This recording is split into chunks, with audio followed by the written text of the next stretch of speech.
innovation. Every day, a crack team of Britain's finest minds get to grips with the fundamentals of scientific knowledge and understanding. So welcome, step inside. Hello. But be warned, only the hardiest of souls and strongest of stomachs can survive the worst excesses that are Brainiac! Science abuse! Brainiac! Brainiac! Brainiac!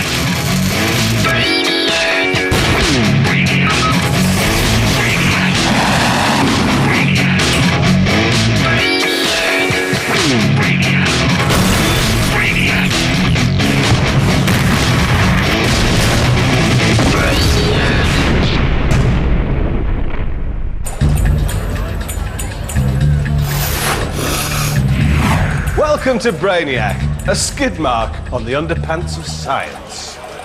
The big science tonight. We attempt to find the fuel of the future. What's the best way to locate a needle in a haystack?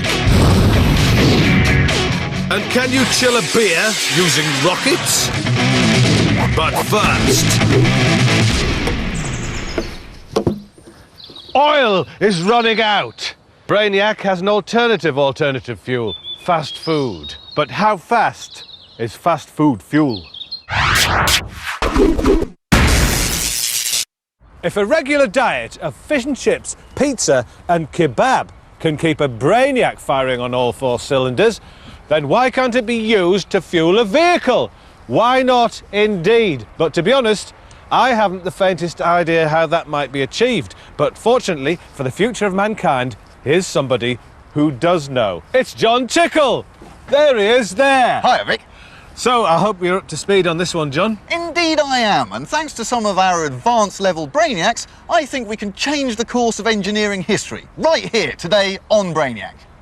Big claims from John, and why not? We're hoping these modified skateboards will be propelled at incredible speeds by the fat, sugar and carbs in these fast foods. All that's missing is one very special ingredient: nitrous oxide. This is the stuff that drag racers use to give their engines a real power kick. We're hoping that the nitrous will make the food burn like the back of a rocket. Now, the important stuff about nitrous is that it isn't in itself flammable. It just helps other stuff burn really quickly. So the answer to the world's energy crisis could be in nitrousing a kebab. And if not a kebab, then quite possibly pizza or fish and chips. First, the meals are minced up, then frozen solid. At the moment of ignition, the energy hidden in the cylinders of food will be violently released with help from the nitrous. OK, right, well, we're about ready to race now, and the atmosphere here really is rather tense, as this is the first time, as far as we know, that fast food has been used in this fashion, so we could be onto something really big. Fish and chips, kebab and pizza. Which fast food will be the fastest? 3, 2, 1, blast off! Oh, wow! It's fish and chips! Straight off the blocks, fish and chip power streaks across the runway. Kebab is left eating dust after the first furlong, and sadly, pizza is a non-starter. But an amazing finish for England's traditional favourite. Conclusive proof, the fastest fast food on 4 wheels is fish and chips. What do we do with those results, John? I think we need to apply that to something bigger, Vic. Good idea. The Sinclair C5. Invented in the 80s, this electric buggy was guaranteed to turn you into the local laughing stock. We've replaced its puny battery with fish and chip rocket power to see how fast we can make it go. But there's no point in me tearing down that track there in my fish and chip powered rocket car on my own. I need somebody to race in a vehicle that's an equivalent. And who better to race than John Tickle on his old lady carrier or browsing chariot. Are you ready to race, John? I certainly am, Vic. Think you can take me? I'm determined. I very much doubt it, to be honest. I think I'm going to have you, hands down. I'm ready if you're ready. I'm ready, Vic. Then let the race begin. It's going to be a head-to-head 50-yard drag race. Fish and chips on nitrous versus 12 volts of granny power. with breathtaking acceleration, tickles away. But the sustained thrust of my fish and chips is beginning to build, and here I go. My rocket keeps accelerating the C5, whereas the electric buggy sticks at top speed. Oh no! No! Yeah! I've taken tickle. Just a few more yards. And just as the fish and chips burn out, I'm over the line. I beat the browsing chariot! I beat the browsing chariot! Wheel your way forward. So there we are. Scientific proof that fast food can be a viable fuel of the future.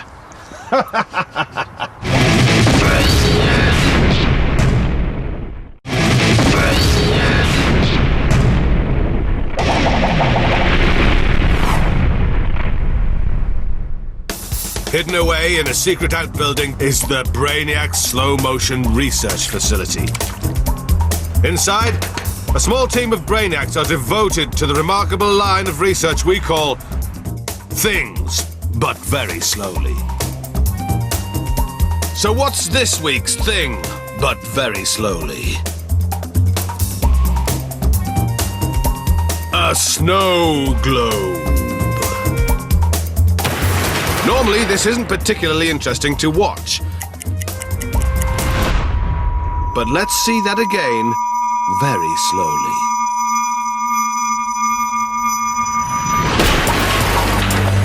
With real-time slowed to a snail's pace, the snow globe's glass is shattered and the liquid freed from its spherical prism seems to hang suspended in the air, while the twee China mermaid is decapitated and sent cartwheeling from the force of the hammer blow. A satisfying end for a deeply unsatisfying gift shop trinket. And all this in less than a second. A snow globe smashed by a hammer. One more thing, but very slowly.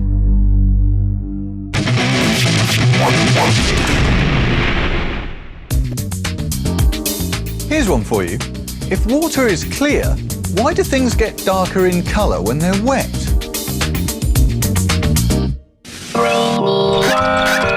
This is what my body does. My name's Richard, and the thing what my body does is this. The levator labii superioris alequanesi has the longest name of any muscle and is used to flare the nostril and lift the upper lip. It can also be used by some special individuals like this to entertain the neighbours.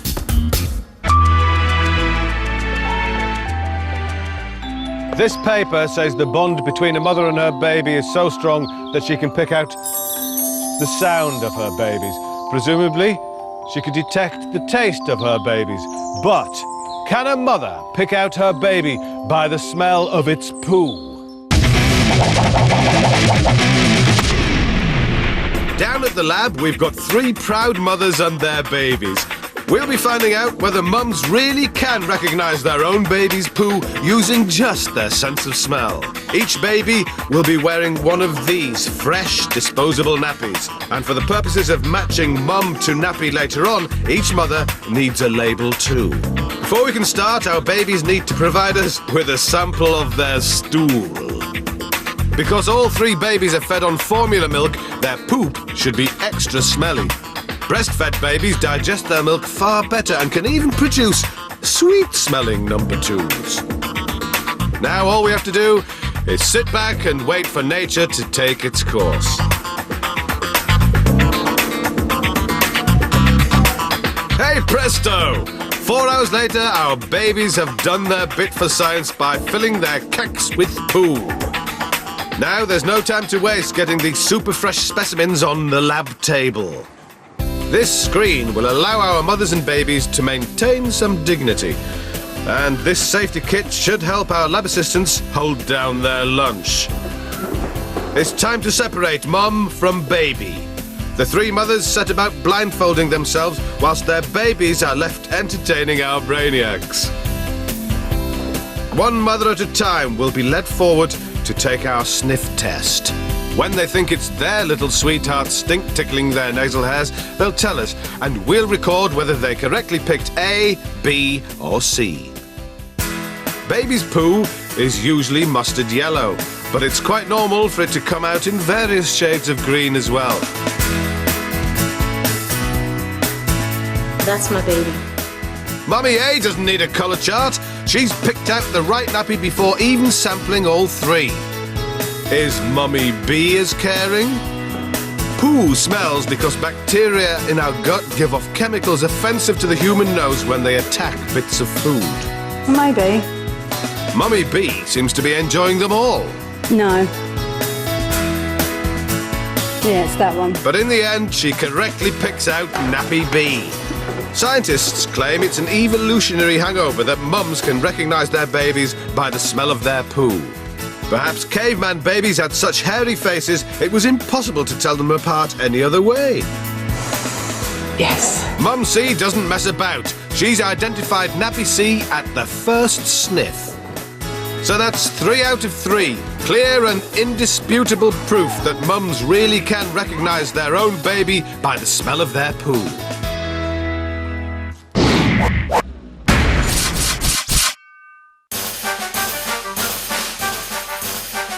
Welcome back! It's liquid nitrogen time again. Liquid nitrogen can transform everyday ordinary to everyday extraordinary. Today, what will happen if I introduce the succulent fruit orange to liquid nitrogen?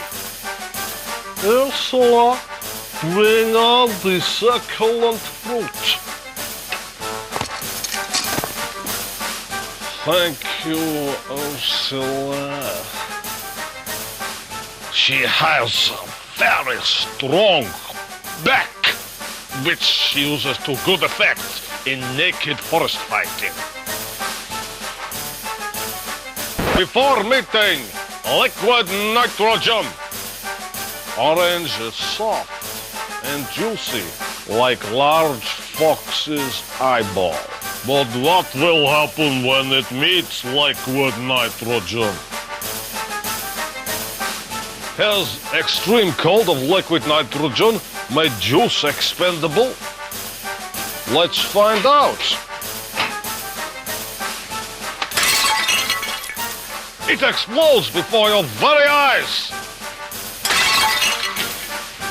It's liquid nitrogen. It's a miracle.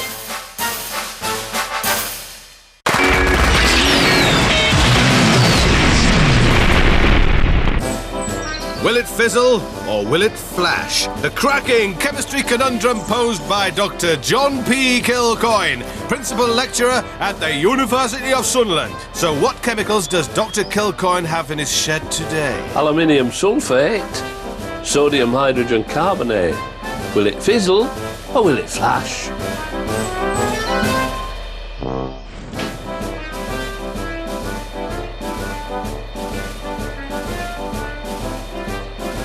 Aluminium sulfate, sodium hydrogen carbonate.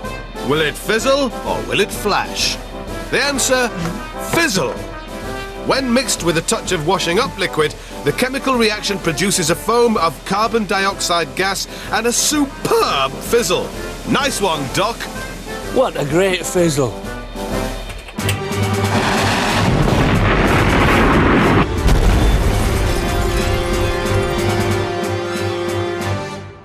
Man is having a barbecue to celebrate another successful expedition to the plough. That's the consolation, not the pub. He needs a cold beer, but the fridge has malfunctioned. Tepid. Can rockets come to the rescue? Can a rocket fire the can so high into the atmosphere that it cools it down nice, ready and fit for consumption? Can it? Well, can it?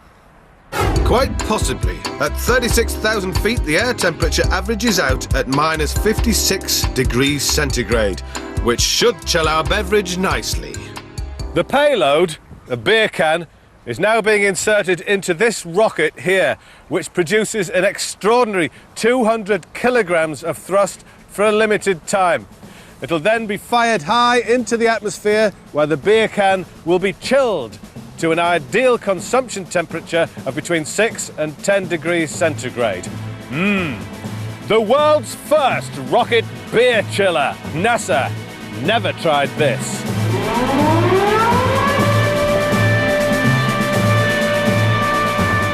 Okay, final checks on the beer can. Here we go.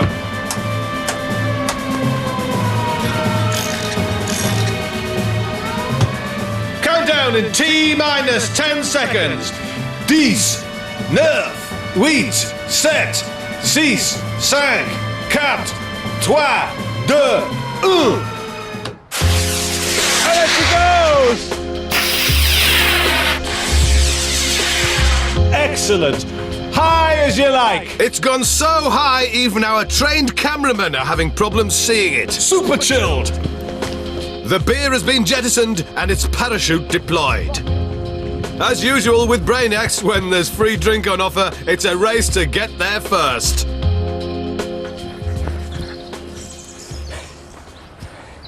Is it chilled though? That's the question. Let's find out. Is it cold? It's nice and chilled! So, rockets can chill beer. Where are the results? Thank you. When man finally takes a holiday in the sun, literally, and wants a nice cold beer, you can't say that the Brainiac rocket scientists didn't have a little bit to do with that. Take that to NASA.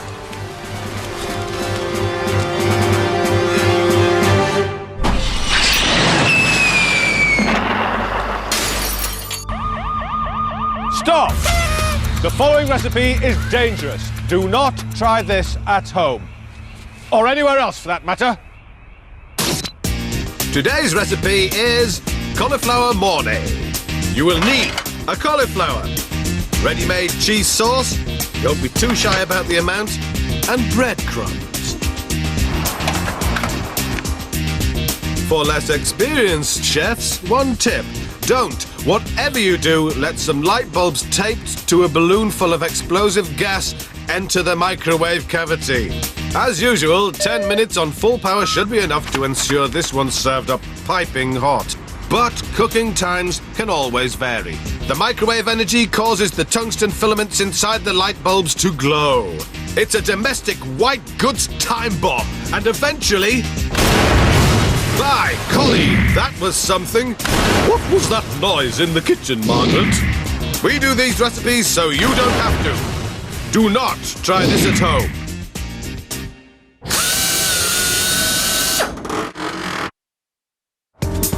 The cow.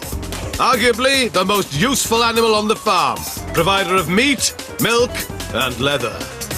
The Brainiac. Undoubtedly the least useful animal on the farm. All he's really good for is muck spreading. Both are capable of producing startling quantities of polluting personal air. But which of these docile, dopey creatures produces the most? Which one out-trumps the other? Brainiac or Beast?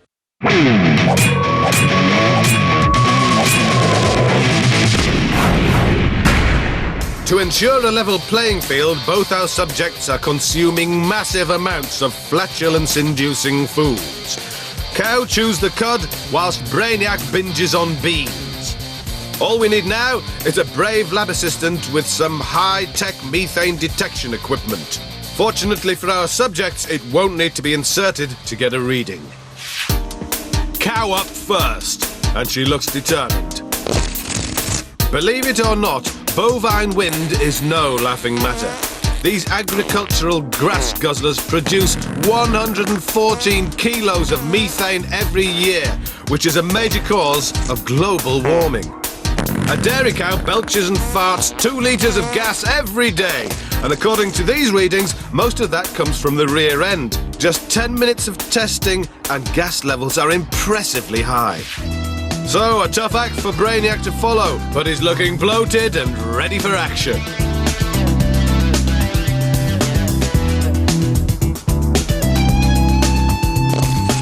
Unlike cow, Brainiac's emissions contain high levels of hydrogen sulfide, which is what makes it stink. It may smell a lot worse, but our readings show the quantities of gas being produced are tiny compared to cows' bottom burps. So, in this week's Brainiac v Beast, the winner is Beast. If only Brainiac produced tastier milk and his skin made better shoes, we might have a simple solution to global warming.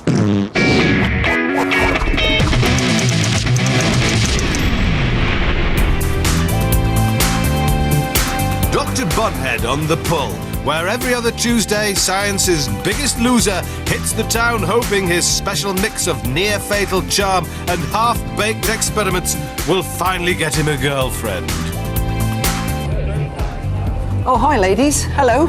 All right. Oh, I see you eating some crisps there. Excuse me, do you want to go for a dance instead? I'm not saying that you're eating too much or anything like that. I mean, don't get me wrong, but they're fattening, and not that I mean like you're fat or anything. If I show you an experiment to show you how much energy there is in crisps, would you go for a dance with me? No. Don't make your mind up just yet. I'll just do the experiment like this. We need a bit of safety before we start off. Might just want to pop those on. Kind of suit you, actually, quite fetching. And then crisps, we'll mash them up a little bit, like that. Pop them in here. A stainless steel reinforced safety vessel. We'll set the fire torch to long way away. And you're going to need some liquid oxygen, which is... You sure that's safe? We're just going to use some liquid oxygen. But you sure it's going to be all right? But I haven't actually done it before. Don't let that put you off. It's just, oh, there we go. We've got excess liquid oxygen there. We'll just mix it up a little bit. What if it blows up? I'm glad you asked. That's a very scientific question. I don't think it will. It's exciting, this, isn't it? It's good being a scientist. Here we go. 3, 2, 1. Bit of a poo. Ooh. Look at that. Oh, flipping heck, Tucker. That's how much energy is in your crisps. Let's just put that out before I get into trouble. Now will you give me a dance? No. Look how much I saved you eating all that. They're just a bit black. Actually, they're minging.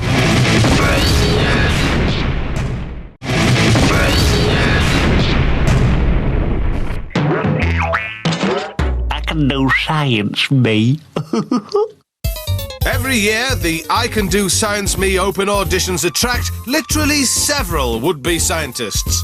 Not every idea is a winner, but our Charlotte is so dedicated that she will listen to each and every question the population wish to put to her. Name? James. Number? 659. Dear Brainiac, I'm a glass collector in my local pub. Another high flyer, I see. I want to know how many pint glasses someone can carry stacked up. Do you think this will get you a pay rise, do you, James? I don't. But still, let's see. This is the science you want done. Come to us with your burning questions and we give you the tools for the job. First, a safety blanket. Not for the glass, that's easy to sweep up. It's the blood that's a devil to get out. Next, we need plenty of pint glasses. These were supplied by the pub where James works in return for a plug on TV. So, here goes. The pub where James works is great. We couldn't have done this experiment without them. These are British standard Nonic pint glasses. They're 6 inches tall and the shape of a truncated cone. Filled to the brim, each one holds 568 millilitres of liquid. That's a pint to you and me. The bulge 2 inches from the top is there to stop the glasses sticking together when stacked. Oh, I thought they were there to stop drunk people dropping their beer. As more glasses are added, the stack's centre of gravity, that's the point through which its weight passes, gets higher and higher. As soon as that point falls outside the base of the stack, it will tip and fall.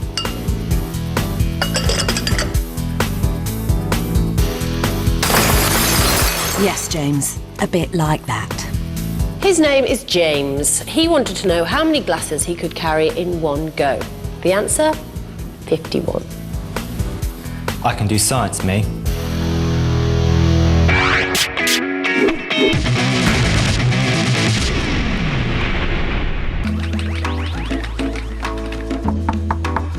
Come in. Stand over there for me, please. Right, Right, Mr. Tickle, what can we do for you today? Nurse, I'm bored. Can you show me something interesting I can do with my body? Certainly. Try this. Please put out your arms while I attach these vibrating electric toothbrushes. Scientists have found that vibrating the tendons of the inner arm can create the illusion that your wrist is flexing. Now please put your hands on your waist and tell me what you feel when I switch them on. Ooh, how strange. It feels like my waist is getting smaller. It isn't really, but volunteers testing this in a lab said it felt like their waist had shrunk almost 30%. That'll keep me amused for hours. Thanks, nurse. Not at all. Goodbye, Mr. Tickle. Goodbye.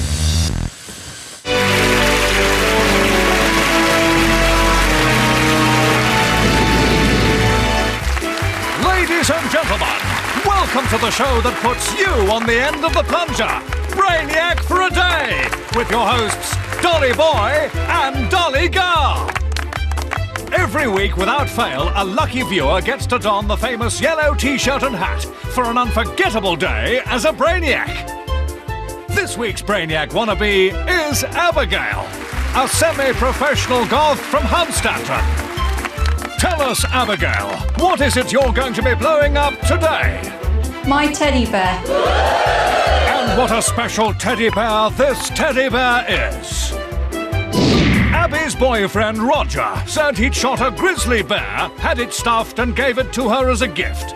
But her joy turned to horror when she discovered it was actually a large soft toy he'd bought up the shops. Abby was red with rage, but under all that makeup he didn't even notice. But before she gets down to business, she needs to transform from semi-professional goth Abigail to Brainiac Abigail. Now she's got to spin that wheel of explosive fortune to discover which chemical will be blowing up what she now knows to be a teddy bear. The arrow has spoken. It's Semtex. What an explosive, and what a surprise. Uh-oh, there's no time to get excited because there's the siren. The signal for Abigail and our dollies to get the hell out of there. Our explosive expert sets the charge. Semtex is not a toy and should only be handled by responsible adults like this one. As always on Brainiac for a Day, our motto is safety first, Brainiac second! There's just a moment for Abigail to say a private farewell. And up she goes! Magnificent! Good work, Abigail. That was quite a bang, love. Back last century, Czech boffins stirred pentrite and cyclotrimethylene trinitramine together in a scientific pot. And this was what happened. Semtex. Malleable, plastic, easy to transport, and as we see here today, an efficient way of dealing with unwanted gifts. Well done, Abigail. That's not a teddy bear, that's a daddy bear. Thank you, Brainiac, for making me Brainiac for a day. No problem, Mom. Here at Brainiac, no one's more important to us than our beloved viewers. Oh, and Abigail, get some sunshine, love. There are some experiments that can't be done in a lab. They can only be done undercover. Where do you stand the most chance of getting help from passers-by if they find you lying down in the street? A quiet road or a busy road? For this, we're going to need a girl who takes life lying down. First, we'll put her on a quiet street and see how many people stop to help. I'm fine, thank you. Are you? Hello. I'm fine, thank you. Are you? Hello. How are you? Just having a quick nap. I'm fine. Hello, you. Hello. Hello. Hello. You all right? I'm not bad. Hello. How you doing? Now let's place her in a busy street during rush hour and see what happens there. In a crowd, human psychology changes and people no longer feel the same sense of individual responsibility. They're in a herd and no one wants to be seen acting differently and stepping out to help. She's quite literally on her own. So, if you need a snooze and don't want to be disturbed, go and sleep in a busy high street. Disturbing.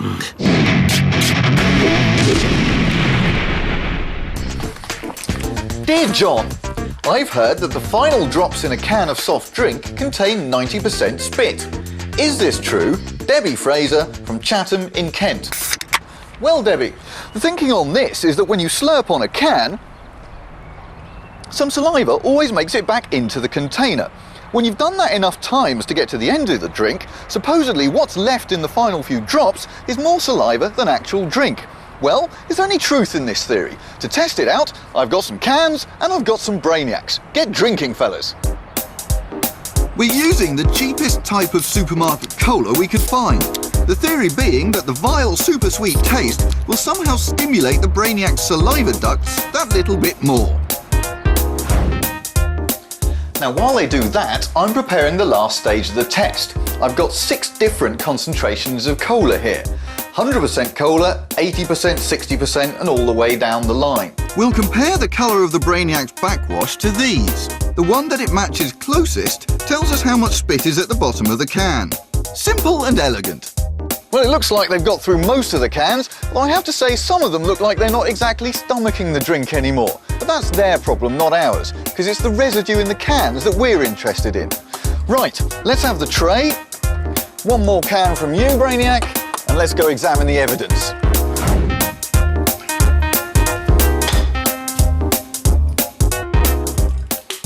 Right, that's that done. All of the Brainiac's backwash is now in this mug, and it looks disgusting. Now, moment of truth time. You'll remember the oft-quoted statistic that 90% of the dregs of the can are saliva. If that's the case, then the colour match should be somewhere around the bottom end of this line. So let's have a look. Well, that's clearly not the case. It's quite dark there, isn't it? So let's move it up a bit. And blimey, I think we have to get all the way up into this region. But I'm pretty sure that 100% solution is darker than this one. So there's your answer, Debbie from Chatham. The old myth was wrong. There's nothing like 90% saliva in the dregs of a can, but it looks like there is some. With that in mind, I wouldn't drink from anything that a Brainiac's had their lips around. You don't know what you might catch. Brainiac. Professor Mayang Lee, bringing beauty as well as brains to the world of Brainiac. Recently, the prof's been having fun in her garden with her new favourite toys, a stunning pair of steel balls. By abusing the gravitational field of the Earth using a piece of string and a stepladder, Professor Mayang is able to unleash her pendulous orbs on unsuspecting objects. Today it's Graham, the Brainiac garden gnome.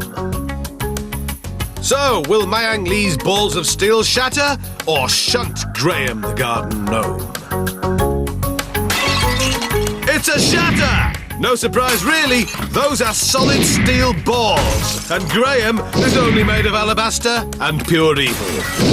Another suburban eyesore destroyed. Nice work, Prof. Ding dong. Sewing. It's an entertaining and creative hobby. All you need is some material, some cotton, and of course, your favourite needle. But what happens if you're indulging in a bit of alfresco sewing, perhaps in a field somewhere, and you drop your needle, God forbid, into a haystack? What's the best way of finding a needle in a haystack?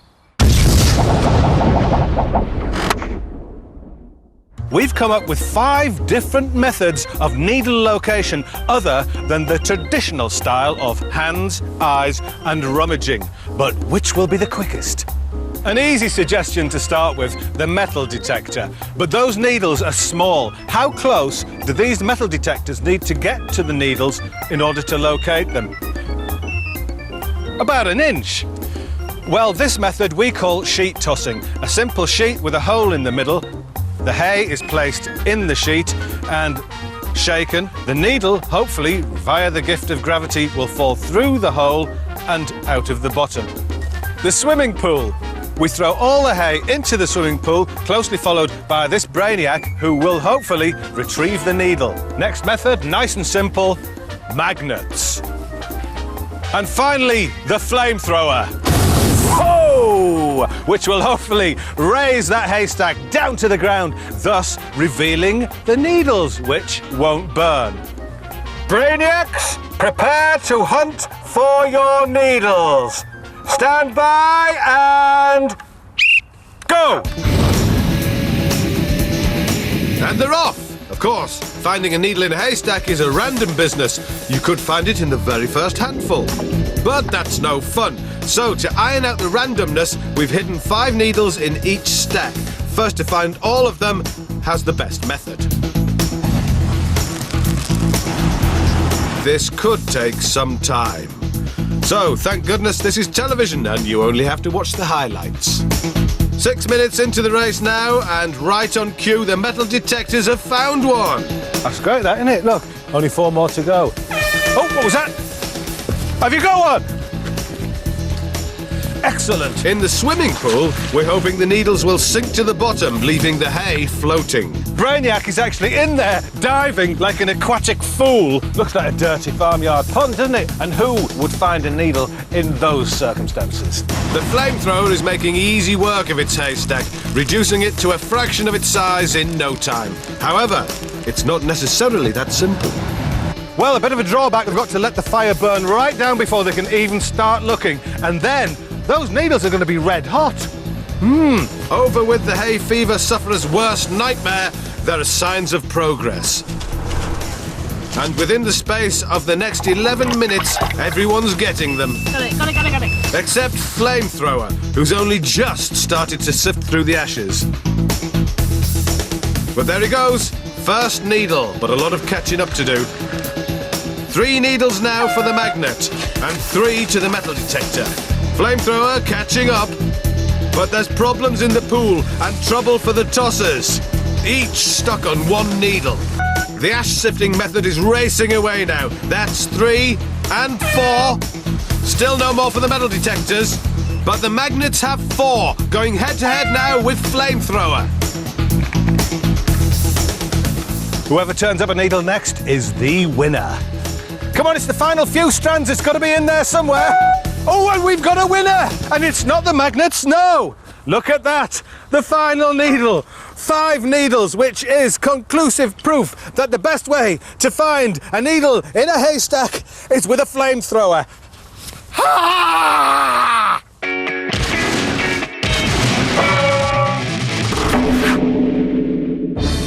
Today our frame contains fishnet stockings. Dense elastic polymer diamond patterns woven into the shapely form of a lovely lady's leg. Their sensual springiness, so beloved by middle-aged businessmen, now forms a daunting barrier. This Brainiac is about to run at full speed into the fishnets. But will he break through, or will he bounce off?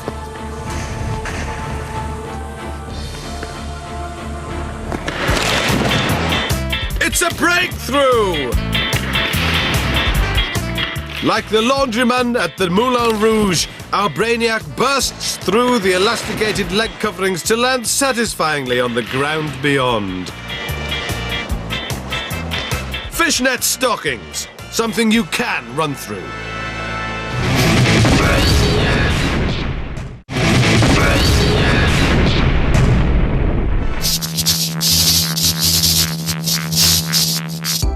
We're attaching electric cables to a well-loved, well-paid British celebrity. Will she still be able to do her glamorous day job whilst being electrocuted by our Brainiac? This week, it's anchorwoman Kay Burley. We've got a special bulletin for her to read in her serious newsreader's voice whilst our Brainiac electrocutes her. OK, Kay, do your thing. London has been destroyed by a cataclysmic lightning storm, which experts are blaming on global warming. Ow. Some of the capital's best-loved landmarks have been fried to a crisp by lightning bolts containing electrical energy equivalent to 400,000 fridge freezers. Remarkable! Hardly any effect.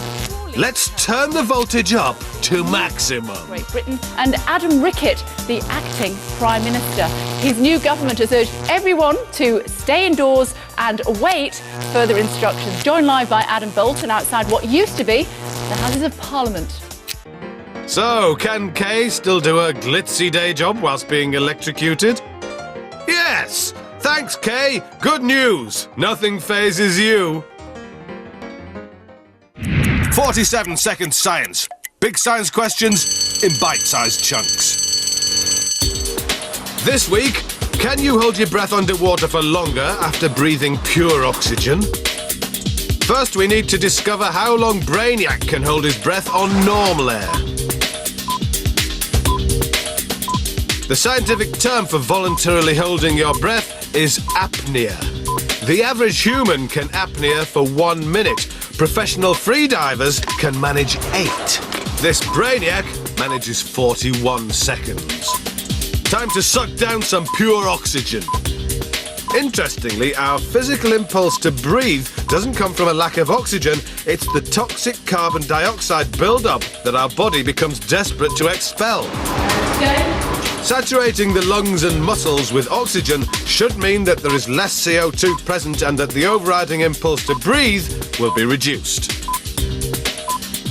Sure enough, Brainiac manages an almost respectable 68 seconds. Clear proof that you can hold your breath for longer after breathing pure oxygen. 47-second science. Big science questions in bite-sized chunks.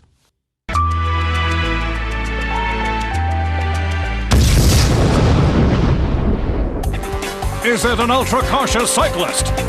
Is it a day-glow ninja? Not quite! He was a feral orphan child raised and trained by the Brainiac Corporation. His mission: to rid the world of toxic caravans. Super Brainiac! Saving the world with science! Somewhere in Scotland, in the county of England, 2 pals are sat beneath a net watching birds that go quack. 16 miles from the freeway, there's nothing to disturb the natural beauty of their surroundings. But what's this? It's not feathered, and it's certainly not friendly. This 1987 two-berth Tourer Deluxe in unfetching pine veneer is disturbing the peace. And when there's foul play afoot, there's only one thing to do. Meanwhile, at Brainiac HQ, where the paper doesn't clean itself, there's always one man ready to take that call.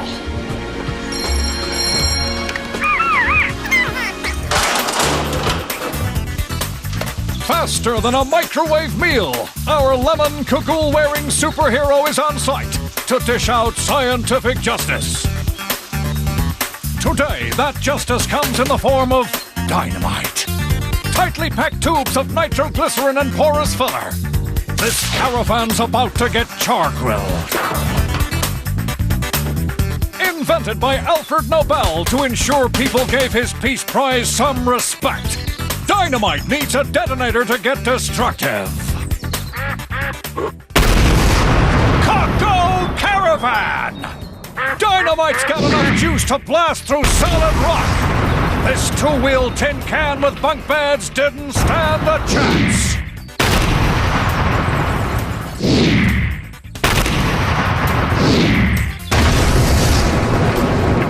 Yes, my friends, the world's a far better place, thanks to science and Super Brainiac. It's just a shame the duck didn't duck. Well, thanks anyway, Super Brainiac, whoever you are.